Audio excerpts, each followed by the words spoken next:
বর্ষার সময় যদি বৃষ্টি হয় ঝমঝম ঝমঝম করে, সেই বৃষ্টি থেকে বাঁচার জন্য অনেক মানুষ উইন্ডচিটার ব্যবহার করে, প্লাস্টিকের জামা ব্যবহার করে। সেই মানুষ প্লাস্টিকের জামা যখন পরে নেয় তার গায়ে পানি আর স্পর্শ করে না।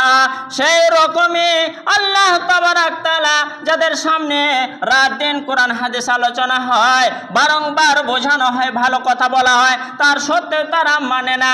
তারা যখন কাফেরে পরিণত হয়ে যায়, আল্লাহ তাআলা তাদের জন্য খতামাল্লাহু আলা কুলুবিহিম ওয়া আলা সামিহিম ওয়া আলা আবসারিহিম গিশাওয়া, তাদের অন্তরে মোহর মেরে দেন, তাদের কর্ণপাতে মোহর মেরে দেন, আর চোখে পর্দা ফেলে দেন।